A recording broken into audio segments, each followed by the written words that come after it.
Piny Kenya oyango ni omedo chwalo chenro mage mondo mi otim e mbui kaka yor keto yot ne jopiny yudo chenro mag sirikal kamoro achiel e yo mayot. Jatend piny William Ruto oyango magi e kinde mane oromo kod jopuonjre mawuok e piem mar mbui mar Huawei, kama bende nosingo mar medo dongruok jopuonjre ma pacho ka kokalo sir mopogore opogore e kuonde tiegruok. Notene gi jatend migawo mar tudruok William Kabogo, ma bende ne olando thuolo mag tiegruok e piny China kaluwore kod tudruok e kind pinje ariyogo.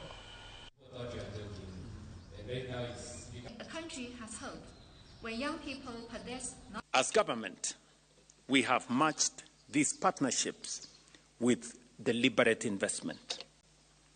Through our digital superhighway program, we have deployed an additional 37,000 kilometers of fiber optic, established hundreds of digital hubs, trained more than 1.9 million Kenyans in digital skills, and enabled creation of over 350,000 digital jobs. These are not just figures.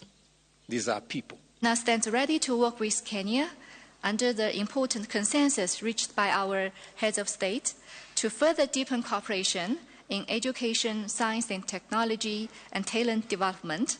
We will continue to provide opportunities for outstanding Kenyan young people to study, receiving training, and participate in exchanges in China. We will encourage closer cooperation among universities, vocational institutions, research organizations, and enterprises in our two countries. You have also heard that they announced a big grant of $5 billion to the South-South countries in terms of to support AI training. And I'm hoping that Kenya will take the first step, because we lead and others follow, so that we also lead in receiving the grant. Chenro mag thieth igeno